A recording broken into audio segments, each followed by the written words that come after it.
上次我去西塘买的这个橘子皮，它这个可以直接吃，非常的甜，也可以这样用开水泡啊，这样喝起来我感觉效果还可以。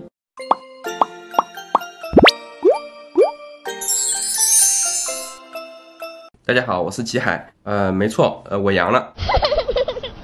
现在还没有阳，应该才算新闻吧？这个应该是我周3做的试纸，它确实是阳性。这个是我昨天做的试纸，它已经变成阴性了。但是我不知道这个试纸的准确率有多少啊？为什么我会怀疑这个试纸的准确率呢？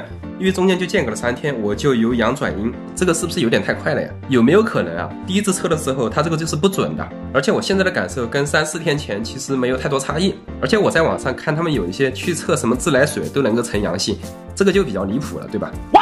所以我到底有没有阳，现在有没有转阴，我个人是比较迷惑的。所以我建议啊，稍微有一点条件的小伙伴可以做一个 double check， 就是同一时间你测2次。当然很多小伙伴可能会说你很难买这个测试的试纸啊，我看到他们有一个骚操作，就是把这个试纸取出来，从中间纵向的把它切成2块，你就可以分2次使用了。当然我不知道这个宽度对它的这个测试结果有没有什么影响。另外就是我的症状主要就是咳嗽，我没怎么发烧，我这个咳嗽的时间已经持续了快2、3周的样子。大家看我的视频好像讲话挺流畅的，其实中间咳嗽的部分我全都已经剪掉了啊，真的是肺都要咳出来了。我最开始去买了一些什么几支糖浆、含片什么之类的，感觉没什么用，所以我现在也在泡这个橘子茶。而且最近我也没怎么断食啊，该吃吃，该喝喝，补充蛋白质，提高自己的免疫能力。我发现国内他们周围的一些案例跟国外他们就差异比较大。